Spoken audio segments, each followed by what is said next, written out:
Ce soir, on parle de se développer dans la survie. On va définir ce que c'est se développer et on va définir ce que c'est de la survie.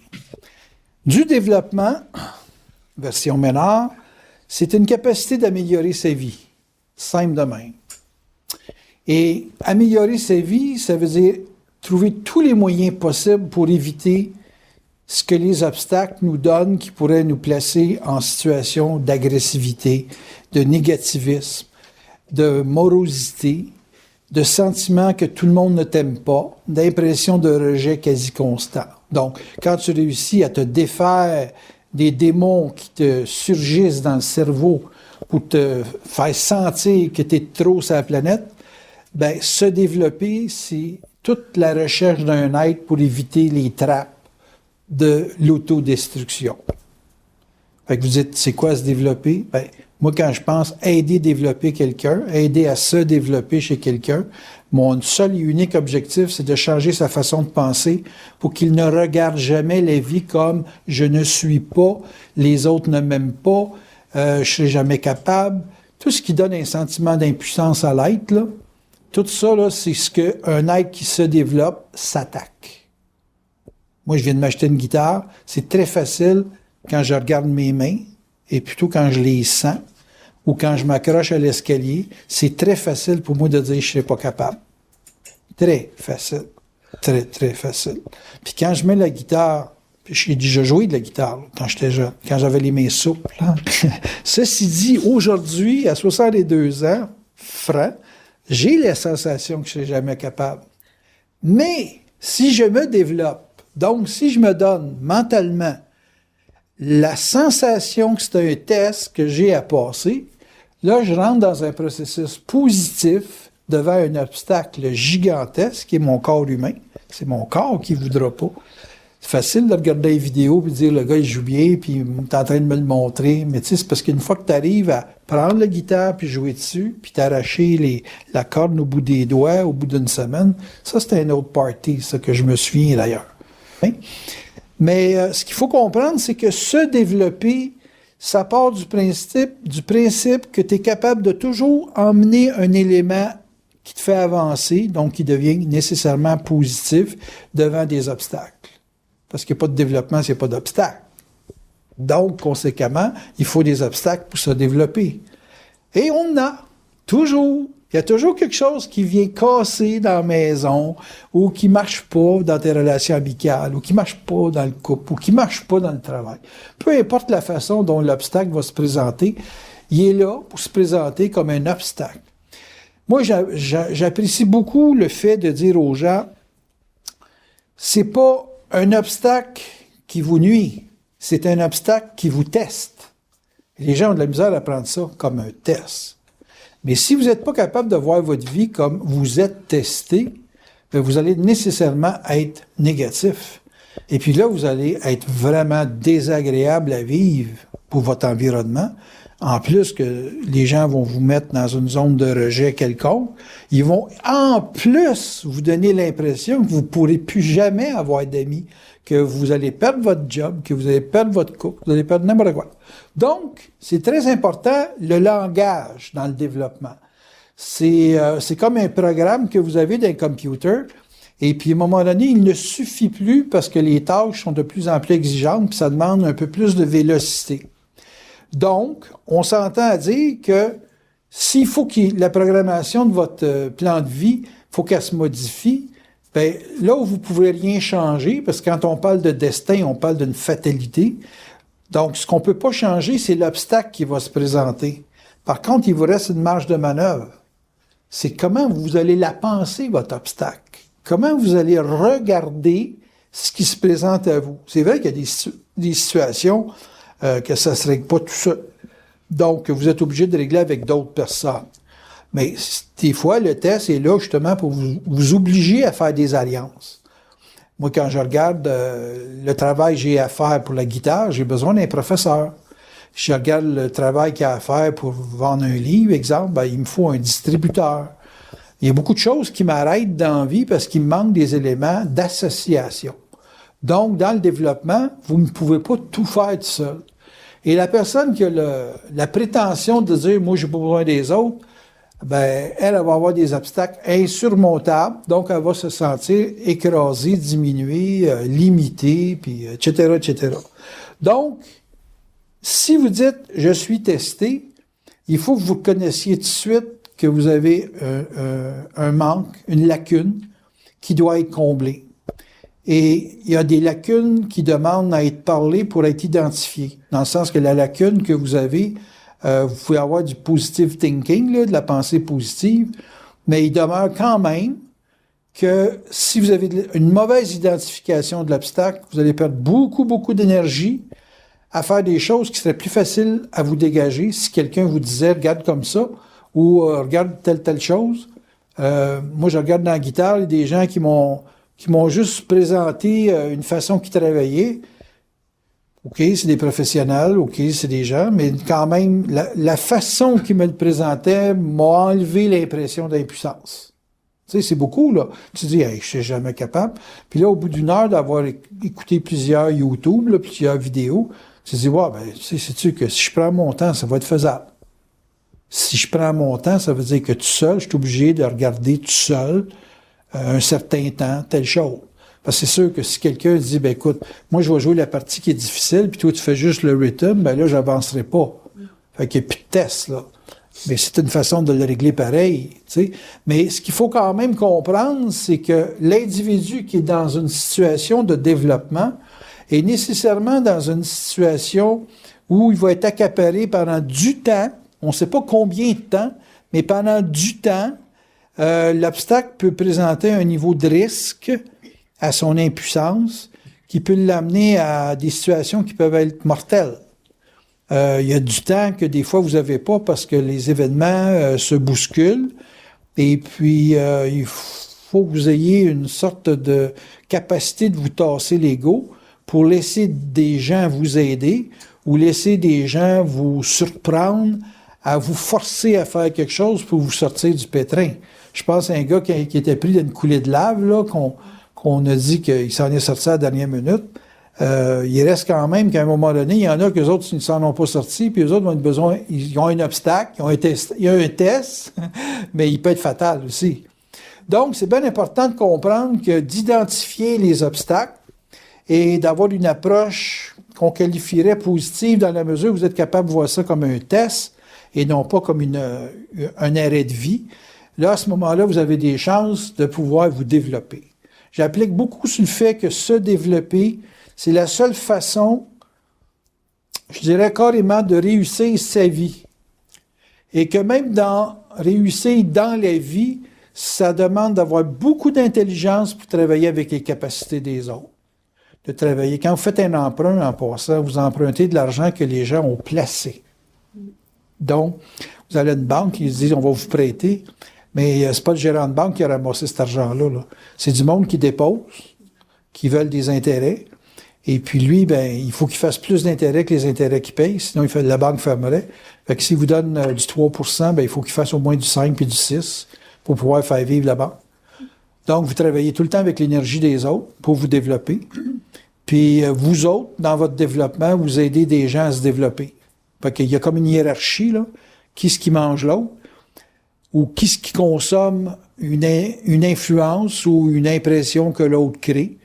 Des gens qui ont passé avant vous sont nécessairement des gens qui ont un meilleur capital que vous en termes de connaissances, en termes d'argent, en termes d'expérience. Et ça, c'est toujours quelque chose qui est bon à avoir dans la vie. Moi, j'ai travaillé toute ma vie à faire de la consultation, pour écouter les problèmes des gens. Fait que j'ai un esprit de synthèse qui est plus large que n'importe qui ici dans la salle par rapport au couple, par rapport au travail, par rapport au projet, par rapport au rejet. Et puis, tous ces éléments-là, vous en bénéficiez contre une capacité que j'ai de me faire vivre avec ça. Pas tout le monde qui est capable de parler et gagner sa vie avec ça, là. Louez-vous une salle ici à 250$, puis dites à du monde de venir vous voir, vous allez voir que c'est pas si facile que ça. Fait que, ce qu'on appelle la réputation. Fait que donc, le développement, c'est un élément qui, normalement, devrait vous enrichir. Mais si ça ne vous enrichit pas dans le sens matériel du terme, ça vous enrichit au niveau d'une expérience, on va dire, de sagesse et de capacité de traiter avec des prises de conscience, des révélations dans la vie. Et ça, évidemment, ça bâtit l'individu et ça stabilise son environnement. Parce que quand vous développez de la certitude, parce que toute forme d'affrontement de l'obstacle vous oblige en quelque part à dire « Hey, wow, là, ce site, ça arrête » ou « ce site, ça commence ». Puis dans ce test-là, vous allez développer une certitude. Parce qu'il y a des choses, vous allez dire « Ah, grand, ça se fait comme ça, ça se fait comme ça, ça se fait comme ça ». Et à un certain moment donné, au bout de 3, 4, 5, 6 ans, vous allez dire à quelqu'un « Écoute, dans la vie, c'est ça que ça fait ».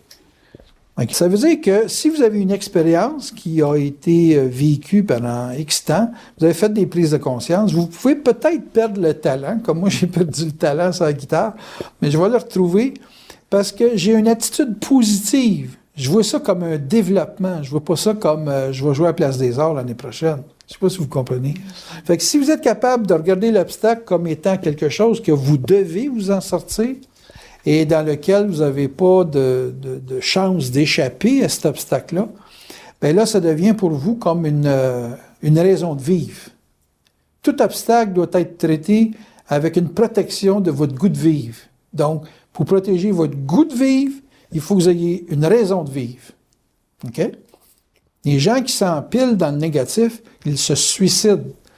Pas toujours physiquement, mais ils se suicident moralement, émotionnellement, socialement. Et puis ça, inévitablement, ben, c'est comme... ils ont des grosses pentes à remonter. Puis la première chose qu'ils doivent faire, c'est de vouloir. Donc, s'électrifier pour décider de faire face à l'obstacle. Et quand quelqu'un plie des genoux, là, trop longtemps, c'est très... L'obstacle, on dirait que c'est une petite colline, puis à un moment donné, ça devient une falaise. Le temps qu'on prend à ne pas faire face à l'obstacle, ça passe d'une petite colline à une falaise.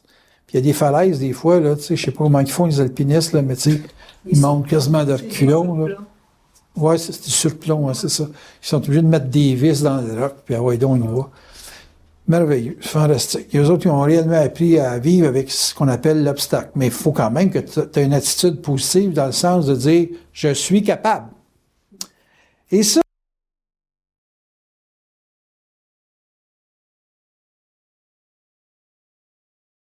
ça m'amène à parler de l'autre élément qui est bien important, c'est quoi la survie? Parce que si on dit se développer dans la survie, là j'ai fait un premier volet qui s'appelle se développer, que je pense qui est assez clair. Et puis la survie. Qu'est-ce que c'est la survie? La survie, c'est ce que la vie exige dans votre plan de vie, dans votre programmation d'âme. C'est ce qu'elle exige, j'applique beaucoup sur le fait, elle exige que vous soyez utile à vous-même et à votre environnement. Parce que si vous n'êtes pas utile à votre environnement, vous ne valez rien à l'échange, et on sait qu'une monnaie qui ne vaut rien, il en faut beaucoup, beaucoup pour avoir une pièce US, dans le sens de la pièce qui devient l'élément directeur dans une société. En d'autres termes, si vous valez rien, vous ne pouvez pas demander des gros salaires. Vous pouvez demander le minimum. Un salaire minimum, ça varie d'une année à l'autre, ça varie selon le pays. Il y a des gens qui travaillent pour 3 pièces par mois. Vous autres, 3 pièces de l'heure, vous ne l'accepteriez même pas. Il y a donc des endroits dans sa planète qui sont beaucoup plus en survie que vous autres, et ils ne meurent pas. Et ça s'appelle, on jeûne souvent, ça là. Ta petite poignée de riz, ta petite banane que tu trouves d'un arbre, c'est ta semaine qui est là-dedans. 3 pièces par jour, puis 3 pièces par mois, puis 3 pièces par jour, c'est des pays en voie de développement, là. Parce qu'il y en a qui c'est 3 pièces par mois.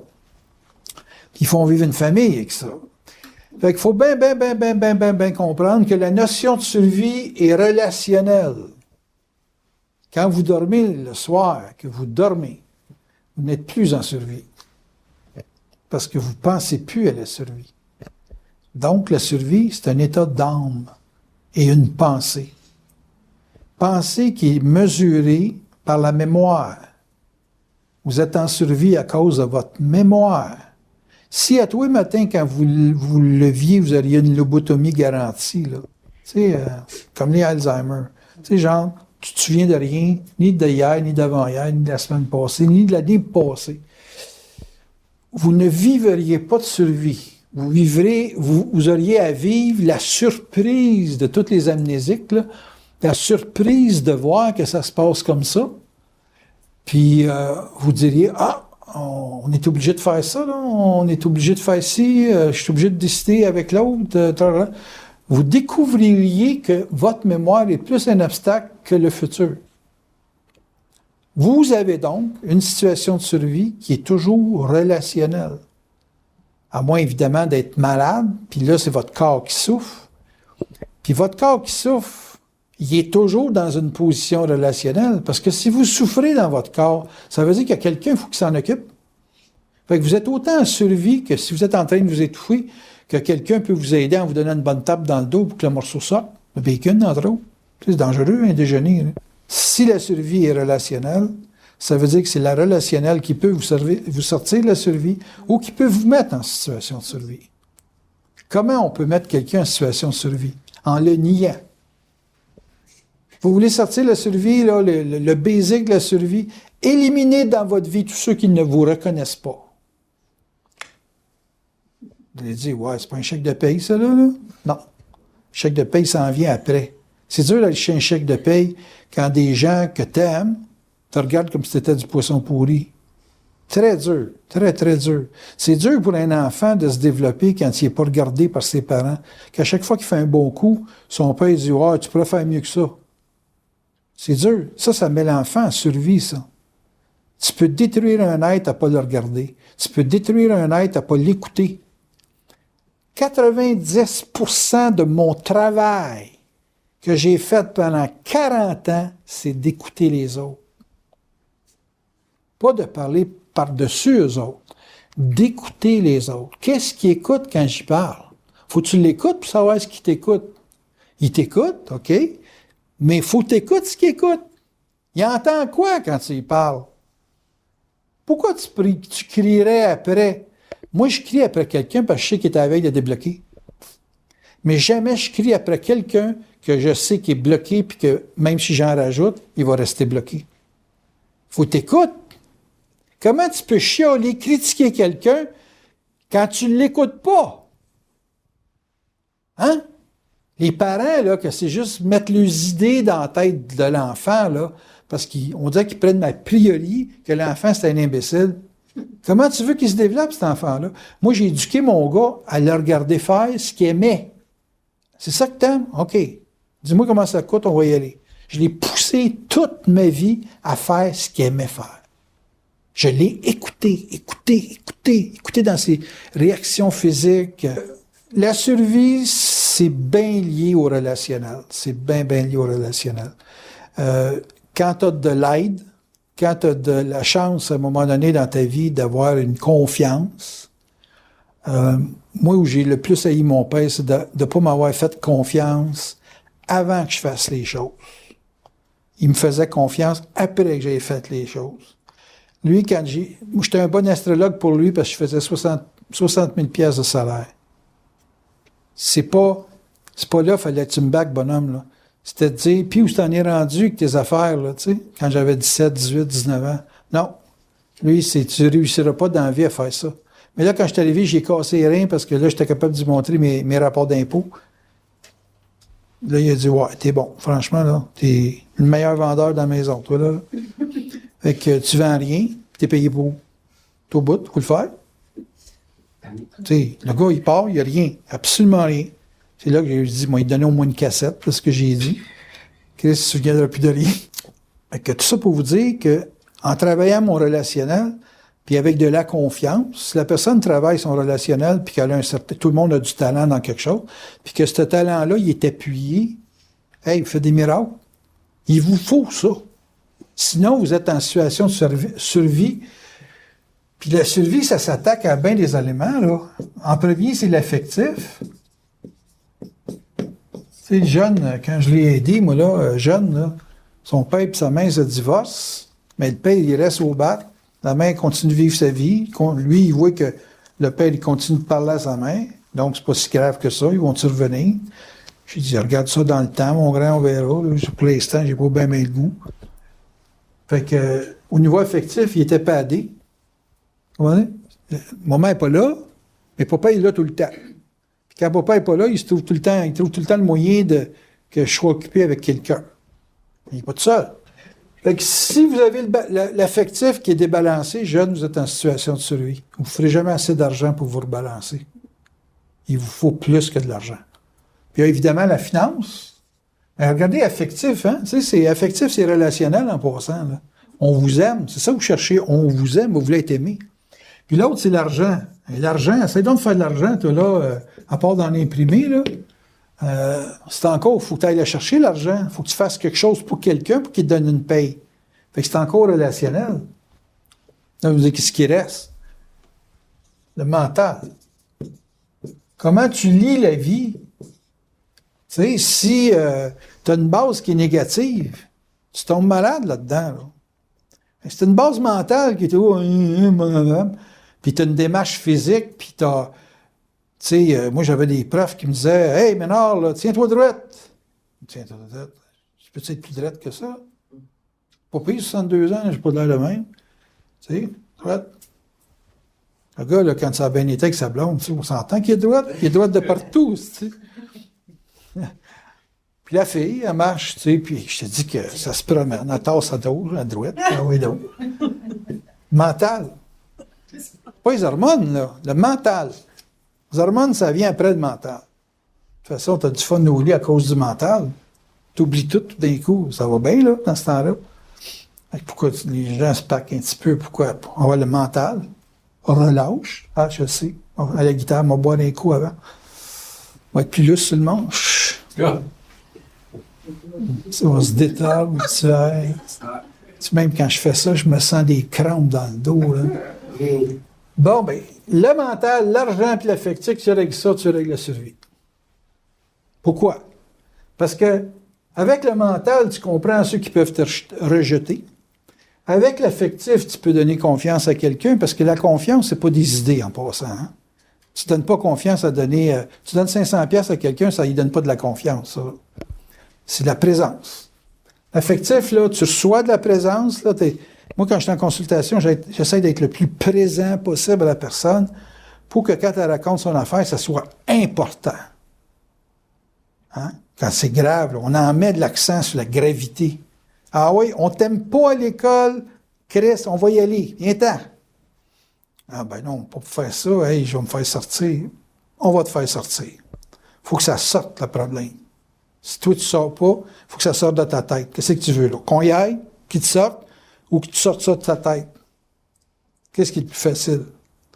Ah, c'est dur dans la tête. Bon, viens, lève-toi, on va y aller. Non. OK, bien, sors-le dans quelque part, là, parce que si tu ne chies pas en quelque part, tu vas avoir des gros problèmes d'intestin. Fait que, l'affectif, c'est beaucoup de présence, beaucoup de temps passé avec. Tu n'es pas capable de le donner, sors de là. Laisse pas d'espoir à l'autre. Il faut qu'il le trouve ailleurs. Bien important qu'il puisse le trouver ailleurs. L'argent, c'est sûr qu'il en faut pour échanger avec l'environnement pour avoir quelque chose de matériel.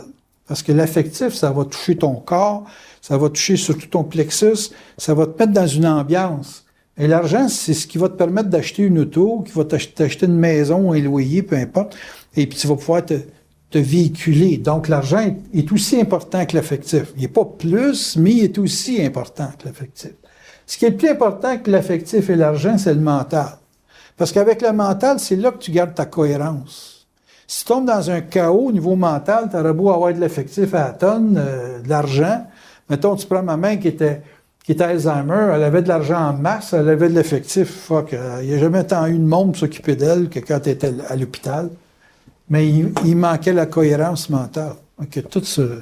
Quand une personne commence à perdre la cohérence, là, il n'y a plus rien, ni argent, ni affectif, qui va balancer ça.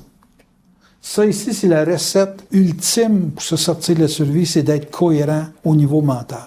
Cohérent au niveau mental, conduire une auto, peu importe qui ou comment t'es, parce que même des alcooliques sont capables de prendre le volant, ils se rendent chez eux en tout cas.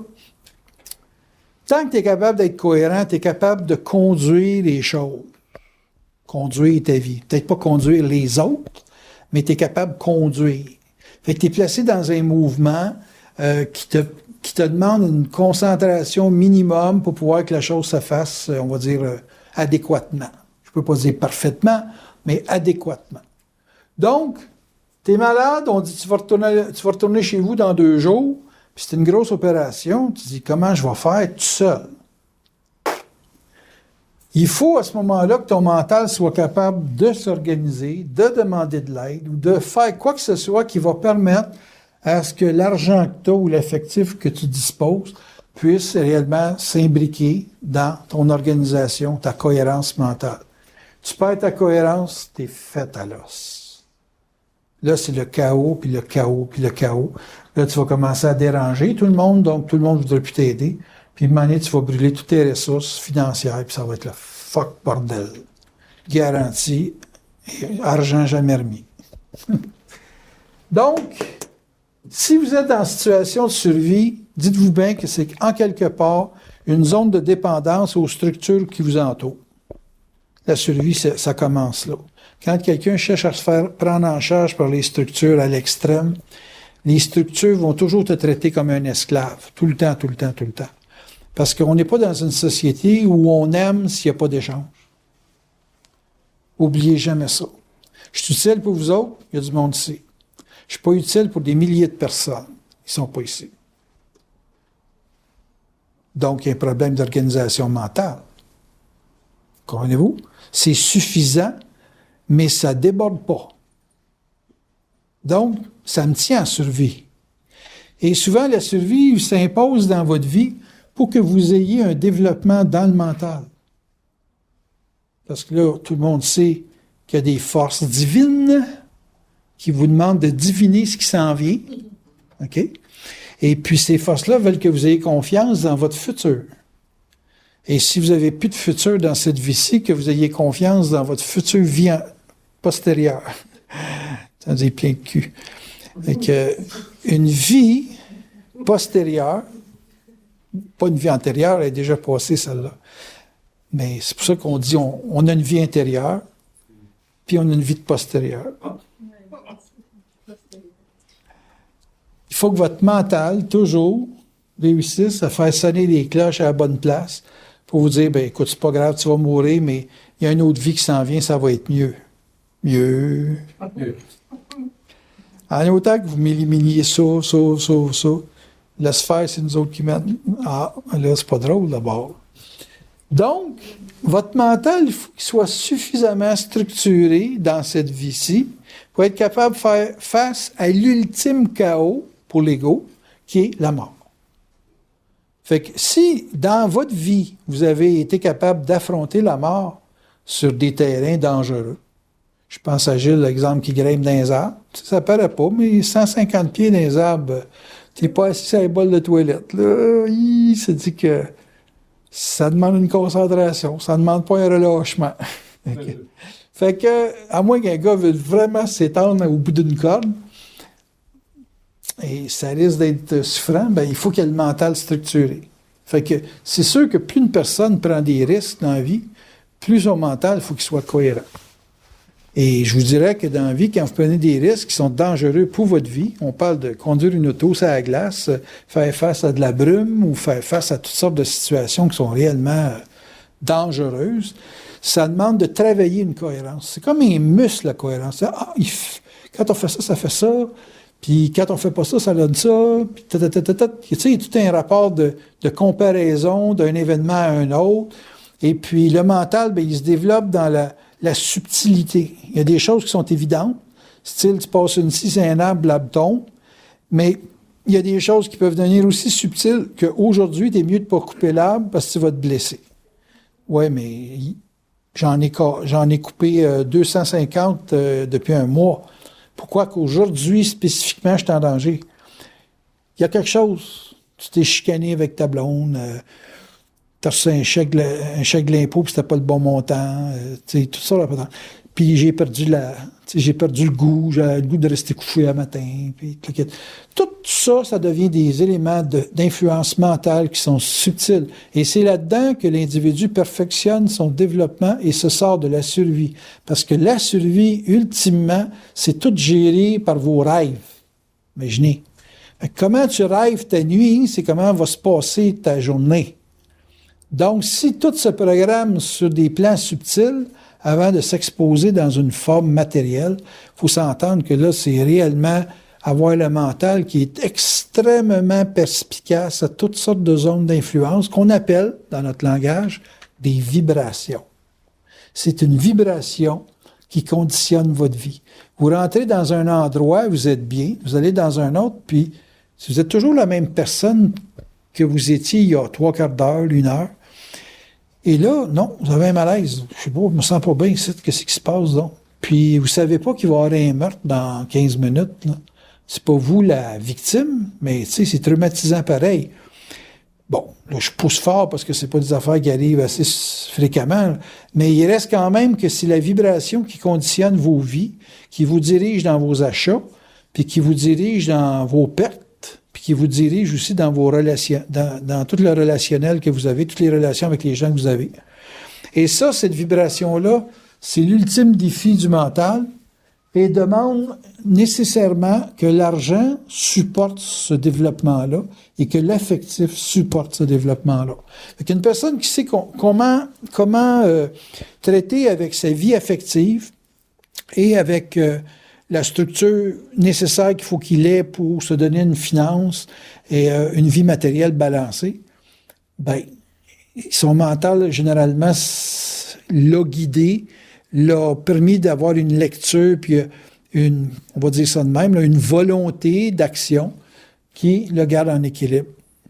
Mais son équilibre est toujours temporaire. Comme les problèmes sont toujours temporaires, l'équilibre est toujours temporaire.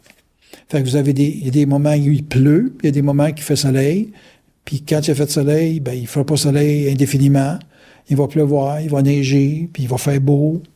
Fait qu'il faut savoir gérer ces mouvements cycliques de difficulté et de facilité, jusqu'à temps que vous soyez capable, au niveau mental, de dire, bon, ben là, il ne faut pas s'inquiéter, là, ça va aller de même. Il ne faut pas s'inquiéter, ça va se passer comme ça.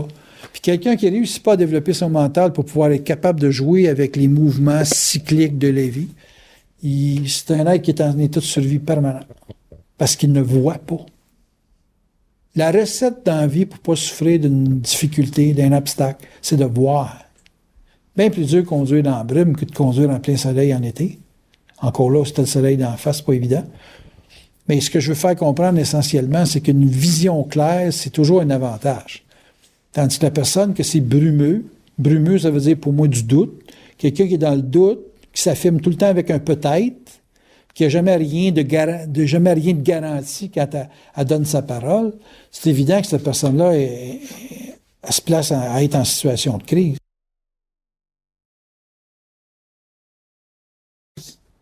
J'ai vu des gens réussir leur vie avec un produit, un service.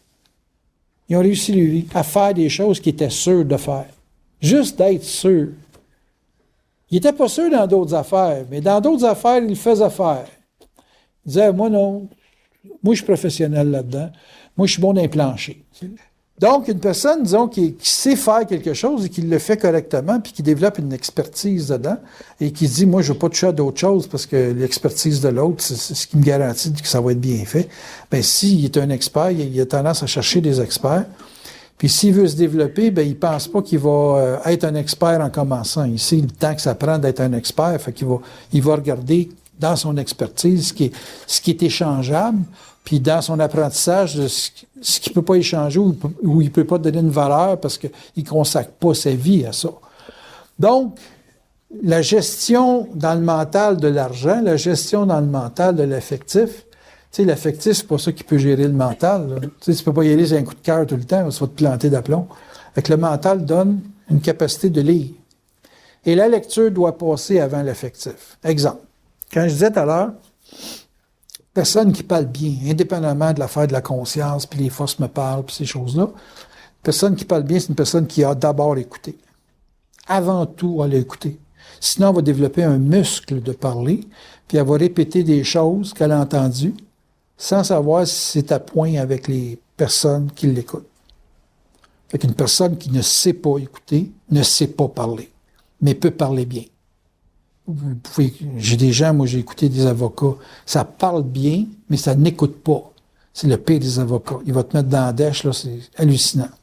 Mais si l'avocat, exemple, qui est bon dans la traduction des termes de loi, puis des textes, puis ces choses-là, il est capable de voir quelle position que le juge prend par rapport à la cause, il va au moins savoir qu'il est appuyé ou il n'est pas appuyé dans son discours. Mais s'il lit pas ça, puis qu'il fait juste pavaner dans son langage, qu'il sait maîtriser bien, il va quand même perdre son procès, parce qu'il ne sait pas lire. Vous me suivez? Donc, ça veut dire que pour qu'un mental soit affranchi de l'émotionnel et de l'argent, qui est un peu comme la manipulation de la forme, il faut absolument qu'il y ait une extraordinaire sens d'observation de la vie. Vous conduisez bien une auto quand vous savez lire la route, et c'est pas la route qui vous fait bien conduire, c'est votre observation de la route qui vous fait bien conduire. Moi, quand j'arrive à Saint-Colomban, on a eu des rafales de vent, puis ça a fait de la boue de neige avec du calcium. Là, ça a gelé. Et là, je l'ai identifié. La première fois, j'étais à assez haute vitesse dans ça, puis je te dis que j'ai une traction arrière, puis j'ai pas trouvé ça drôle. Et là, quand j'arrive là, je réduis ma vitesse, puis le gars en arrière est obligé de la réduire. Lui, il comprend pas, mais moi, je le sens maudit que je veux pas rentrer là-dedans à haute vitesse. Avec l'autre, je m'en fous je m'en contrefous. Effectivement, ça ne me dérange pas qu'il soit à klaxonner. Comprenez-vous ce que je veux dire? Mon mental gère la situation. Donc, il s'occupe de lire et d'agir en fonction de ce qu'il lit. Et non pas en fonction des émotions de l'autre. Les émotions de l'autre, là, t'arranges avec tes émotions. Fait que ce que je vais vous faire comprendre, c'est que le mental doit dominer votre émotif. Tout le temps. Et avoir éventuellement, surtout quand vous êtes dans la gestion de l'argent, une conscience d'une construction qui va vous permettre de supporter le temps. Ce que vous construisez dans la vie, c'est du temps que vous gagnez. J'avais un ami qui me disait, j'ai eu un profit de 10 000. Ah ouais, c'est bon ça? Je dis oui, mais il dit, ça me donne juste 2 mois. Mes frais fixes sont 5 000 par mois. Avec les 10 000 que j'ai là, j'ai 2 mois. J'ai 2 mois pour faire de l'argent pour me faire gagner du temps. Lui, il regardait jamais comme j'ai fait 10 000. Non, j'ai gagné du temps. Je l'ai retenu, celle-là. Ingénieur, le gars, bien brillant. Fait que l'argent, pour lui, c'était un moyen d'avoir du temps pour construire de plus en plus. Moi, j'ai compris que ça, le temps et l'argent, c'était la même chose. Que d'avoir de l'argent, c'est d'avoir du temps entre les mains. Et que si tu ne sais pas travailler avec le temps, c'est parce que tu ne sais pas travailler avec l'argent. Puis si tu sais travailler avec l'argent, tu vas nécessairement toujours être capable de mesurer bien dans le temps tes capacités d'agir, tes capacités de faire. Parce que faire, ça exige du concret. Et pour faire du concret, il ne faut pas que tu te fies sur le concret de l'autre, parce que l'autre peut, à un moment donné, te tirer la couverte en dessous des pieds. Pourquoi? Parce qu'il a besoin de ce temps-là pour lui, ou pour elle, peu importe si c'est une femme ou un homme. Fait que si il gère son capital, il faut toujours qu'il ait conscience du temps qu'il peut réussir à. Comprenez-vous? Sinon, ce temps-là, il va coûter de l'argent. La preuve, les intérêts. Quand vous allez faire du prêt à quelqu'un, vous voulez un salaire. Votre salaire, c'est les intérêts. Et l'autre vous demande du 14, 15, 16, 20 les cartes de crédit, entre autres. 29 j'en ai déjà payé jusque ça. Fait que vous savez qu'à 25-30 d'intérêt par année, il faut que dans le temps, vous régliez votre dette le plus vite possible, sans ça, ça va vous bouffer tout rond. Un prêt de 10 en 5 ans, ça a doublé votre dette. Fait que la personne doit savoir ça, que ça soit rentré dans la tête. Moi, je dis à mon gars, quand je l'éduquais, j'ai dit, du crédit, mon grand, c'est une occasion d'en faire plus que le taux d'intérêt qu'il te charge. Fait que si on te charge à 12 d'intérêt, et puis tu fais tourner ton capital 5-6 fois dans l'année, qui va te rapporter un 15 chaque fois que tu vas vendre, tu es en avant. Mais si t'empruntes pour payer ton épicerie, ça va pas bien ton affaire. C'est très dangereux de jouer avec ça, parce que là, tu manges ton capital. Fait que je dis, rentre-toi dans la tête, parce que j'ai pas besoin de te le répéter 45 fois, la vie va s'occuper de te le faire voir. Donc, la personne qui a à gérer de l'affectif, il faut qu'aussi elle gère de l'argent. Parce que l'affectif, ça aspire la finance. Tu sais, quand on dit « Ah, j'ai un coup de cœur pour telle affaire », moi, dans ma tête, ça veut dire « Tu as toujours payé trop cher ». Dès que tu aimes quelque chose, tu vas payer trop cher. Je viens d'acheter une guitare, je vends une carabine. La guitare coûte 7,70 $. L'autre, la carabine, je la vends 600 $. J'ai payé combien, ma carabine? C'est pas ça qui est important. C'est qu'est-ce qu'elle remplace. Tu sais? Tu vas dire, ouais, mais elle vaut plus que ça. Tu l'as payé 1200. Ouais, je sais, mais j'ai fait 2000 avec. En travailler avec. Mais il dit, la guitare, tu ne feras pas d'argent. On ne sait pas encore. Là, pour l'instant, si elle me garde à la maison puis que ça me coûte 15 pièces de gaz par jour puis que je sauve 15 pièces, à la fin de l'année, ça va être rentable. Comment je veux dire? Il y a bien des façons de calculer. Tu sais, j'étais au casino, j'ai perdu 360. Mais t'as passé combien d'heures? 55 heures. 6 pièces de l'heure. Ça coûte plus cher que ça, aller voir un film d'une heure. Ça coûte 12 pièces, 11 pièces. C'est pas si cher que ça. Tu sais, comprenez-vous ce que je veux dire? C'est toute une question de lecture. Fait que si vous êtes capable d'avoir une lecture qui permet à votre effectif de se vibrer, et puis qui vous permet de gérer votre argent pour jamais vous ramasser dans une situation de perte, ben là, ça va bien votre affaire. Mais si vous avez un mental qui dérape, puis que vous avez un affectif qui dérape, l'argent, c'est sûr qu'elle va passer au cash, il faut le dire, parce que l'affectif aspire l'argent. T'es en amour, ça coûte de l'argent.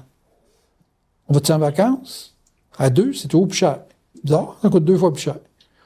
En amour, ça pompe l'argent. Tout le temps.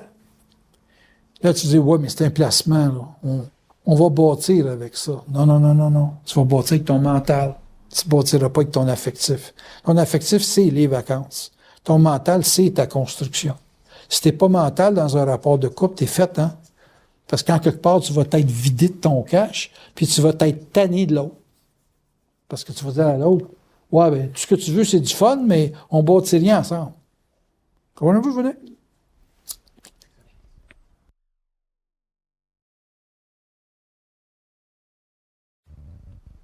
On va vous laisser poser des questions pour le dernier 20 minutes, là. Je closerai après. C'est des questions? C'est-tu cohérent? C'est-tu choquant? Non. Bien. Ça veut dire que vous êtes assez menteur. Mais pas menteur. On a un petit bout de fait, hein? On a un petit bout de fait. Ah, je sais pas. Tu parles pour toi? Ah oui, c'est ça. C'est bien. Tantôt, tu disais, là, des fois, je ne sais pas si c'était à propos de quel sujet, mais qu'il y avait, à un moment donné, on disait, ben là, il y a un début, puis il faut mettre une fin à quelque chose, là. Ben, la fin, c'est... Ce qui est une fin dans tout mouvement de vie, c'est une fin... Moi, je dis quelqu'un a intégré quand il ne doute plus.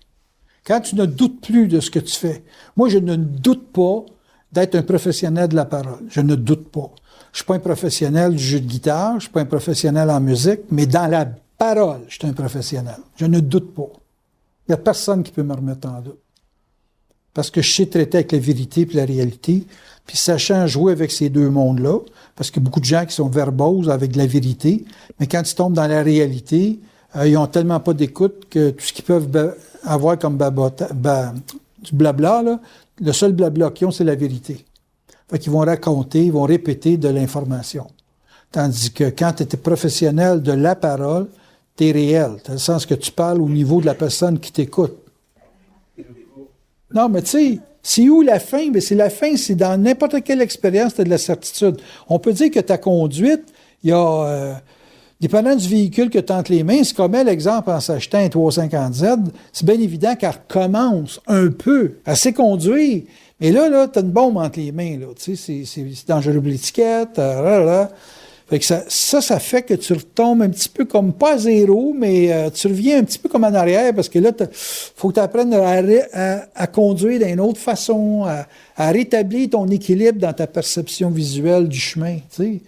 Tu roules à 200, là, écoute bien, là, c'est pas pareil comme rouler à 100, ça, là. Il y a une différence, là, dans le visuel, là. Quand tu mets les breaks, là, faut que tu y penses longtemps d'avance. Fait que, elle va avoir fini avec son Z quand elle va vivre une certitude. Elle peut avoir la certitude qu'elle va bien jusqu'à 100, mais c'est un char qui va beaucoup plus vite que ça. C'est pas avec qui tu es sûr, c'est es-tu sûr? Moi, je suis pas sûr parce que j'étais avec du monde. X. J'aurais beau avoir l'opposition que tu veux. Il faut que je sois sûr pour moi, envers et contre tous. Tu sais, c'est comme, il n'y a pas de condition à une certitude. Une certitude, c'est complet. Donc, c'est ce qu'on appelle de l'intégration. Tu dis que si c'est le mental qui gère et l'affectif et l'argent. Est-ce que je me trompe? C'est ce que j'ai dit, oui. OK. On peut demander au monde. Si, mettons, tu perds tout ton argent, mettons, je ne veux plus parler de moi, là, mais mettons, tu perds ton argent, mais est-ce que ça veut dire que ton mental, il n'est pas freiné, il y a quelque chose qui ne marche pas? Moi, je vais te dire une chose. J'ai manqué d'argent pas mal plus souvent que toi. OK, beaucoup plus souvent que toi. Où on m'en demandait. On me demandait de travailler ou d'aider les gens à sortir du trou. Et je manquais de ce qu'il manquait. Et c'est mon mental qui gérait ma situation et leur situation. C'est arrivé très souvent que dans des situations où des couples étaient en train de péter, puis que le mien aussi était en train de sauter, pour des raisons qui n'étaient pas nécessairement pareilles, là, mais j'aidais les deux. Ça veut dire que le mental peut passer à travers d'à peu près tout. Je peux pas dire de tout. C'est parce que j'ai vu Bernard mourir, même mental.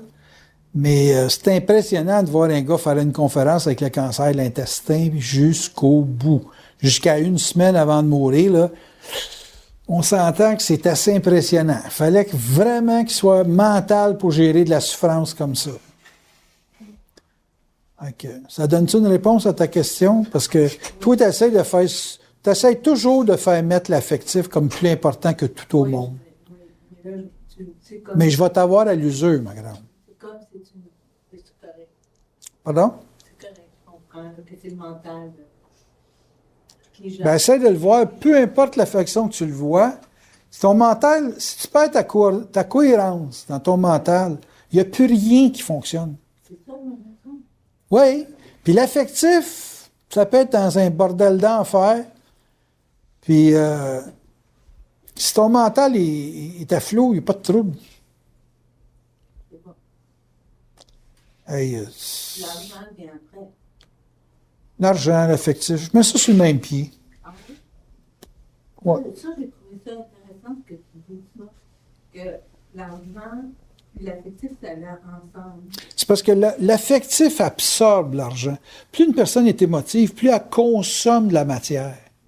C'est comme les sentiments, l'émotion, c'est l'antimatière. C'est une énergie d'antimatière. Tu sais, c'est une confiance basée sur l'espoir, sur on s'aime, puis c'est beau dans les films, mais dans la vraie vie, là, c'est pas comme ça que ça marche. Tu sais, dans les films, tu vois des gars, ils ont un 6 coups, ils viennent d'en tirer 10 coups, puis encore des balles dans le gun, puis ils pognent tout le temps, à chaque balle, il y a un gars qui a une balle dans le front, puis c'est toujours dans le front. On dirait que la balle les apparaît juste avant de tirer. Tu sais, mais dans la vraie vie, tu demandes à un policier, êtes-vous si bon que ça quand vous tirez? Ils vont dire, c'est un film, là, que tu étais voir. Là. Tu sais, quand tu as été tiré, comment c'est dur de placer une balle à 20 mètres, 30 mètres, imagine avec un pistolet. Ben, c'est des films qui te font voir les vies, c'est un angle qui n'est pas réel. Ben, quand tu es mental, tu es réalisateur, là, puis que dans le scénario, c'est marqué, vous allez faire une embardée avec une Rolls-Royce. Je te jure que le gars qui est sur la production, lui, il s'occupe de comment ça coûte le char qui va faire une embardée. Fait qu'il va peut-être te changer le Rolls-Royce pour une Chevrolet Malibu. Un petit peu moins cher. On pourrait-tu commencer par celle-là, juste voir si le gars fait des bonnes cascades? Tu sais? Okay. Parce que le gars, il est obligé d'être mental dans le film.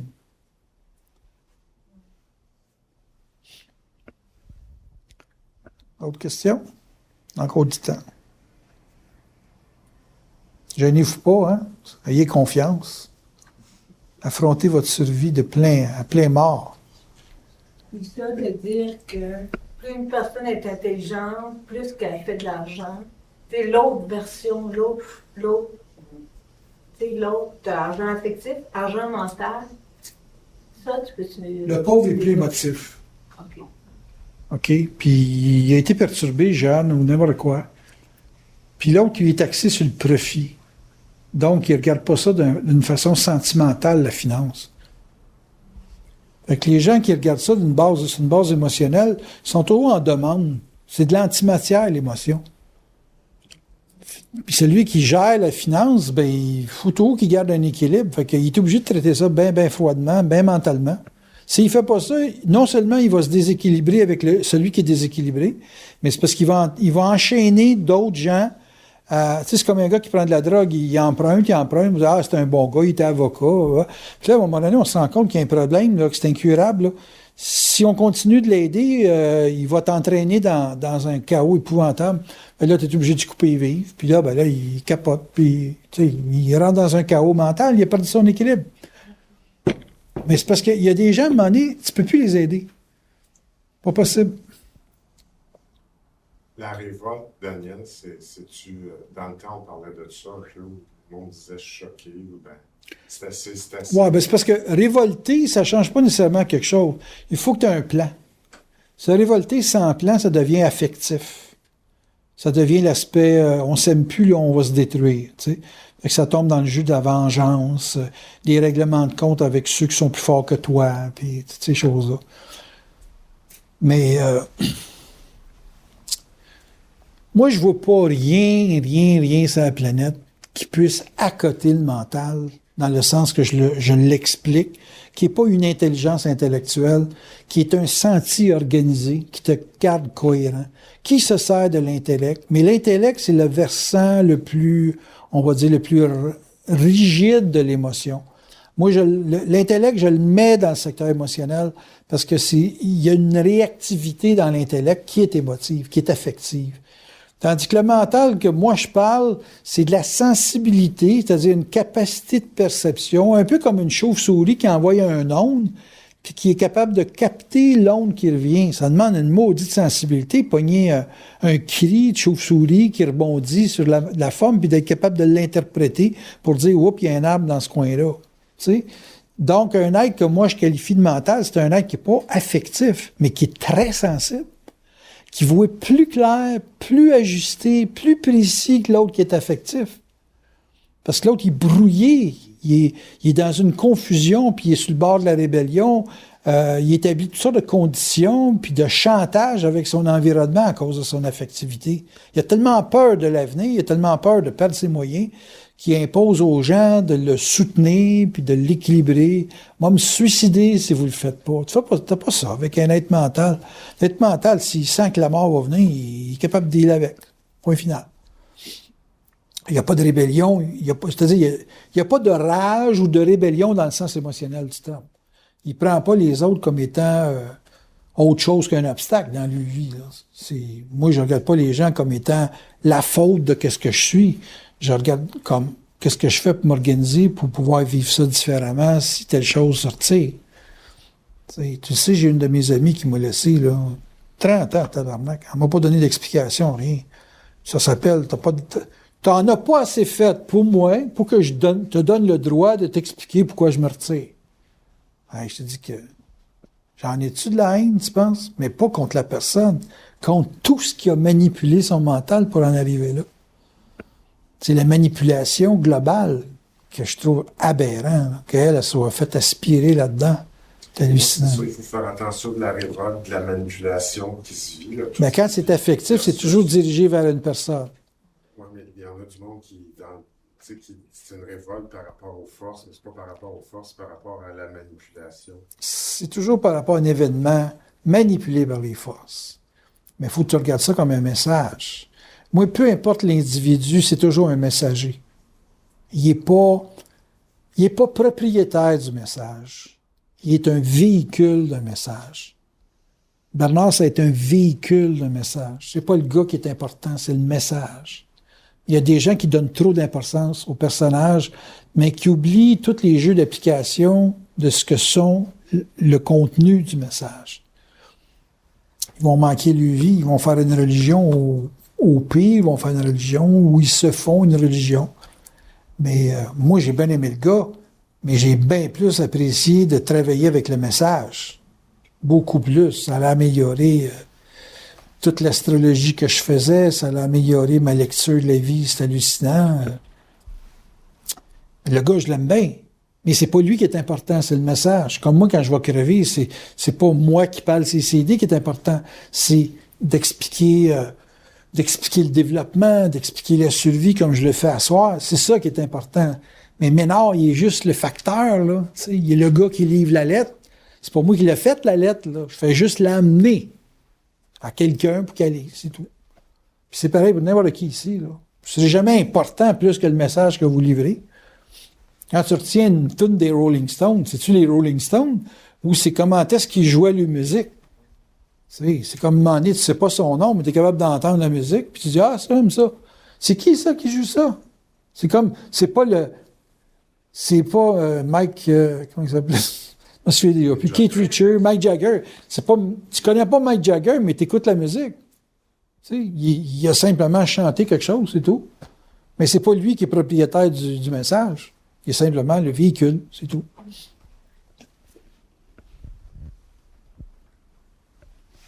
Et un message qui est émotif, que tu entends de quelqu'un, est-ce que tu dis comme, toi, tu dis, il faut lire, que tu dis, on est tous des messages, des messagers. Des messagers. J'ai jamais dit que vous étiez des messages. J'ai toujours dit que le messager avait des lettres à livrer. Un gars qui fait de la musique, il livre quelque chose qui touche l'affectif. C'est sûr. Une question? Qu'est-ce que j'en ai une dernière? Ah oui, donc? Qu'est-ce que pour un messager, comme nous tous, Oui. comment on fait pour ne pas s'attacher au message? Ça, c'est difficile, parce qu'un message bien livré, c'est une lettre sur ton cœur. Elle est chaude quand elle est livrée. Elle transpire en tabarnak. Assez pour mouiller la lettre. Mais ça sèche tout le temps, entre les mains de celui qui la reçoit. Parce que lui, il est obligé de l'ouvrir, puis il va laisser sécher la lettre jusqu'à temps qu'elle soit assez sec pour être ouvrable. Mais le messager qui livre un message que lui, c'est dur de livrer le message, là. Il dit qu'il garde la lettre au chaud. Tu peux pas livrer ta lettre à n'importe qui. Il faut que la lettre soit reçue. Ben, il faut que la lettre soit adressée, hein. C'est ça. Moi, ma responsabilité, c'est lire l'adresse. Sans ça, je passe des pamphlets, moi, là. Tu sais, si j'adresse pas, si la lettre n'est pas adressée, c'est un pamphlet publicitaire. Je donne ça à n'importe qui. Qu'est-ce qui fait que c'est adressé? Il y a une adresse dessus. C'est que la personne est capable de le recevoir. Et voilà. Parce que la publicité aussi, il y en a du monde qui peuvent la recevoir. Tu sais, il y a 3 personnes on était 10, imagine, il y en avait 3 qui sont venus parce que c'était une curiosité sur Facebook. Hein? Quelque chose. Curiosité sur Facebook. Curieux. Être au bon moment avec la bonne personne, puis prendre la bonne décision. C'était ça le sujet. C'est intriguant, ça. Qu'est-ce qu'il y a à dire, ce gars-là, là-dessus? 40$ en plus, ça dit que, hein, il en demande.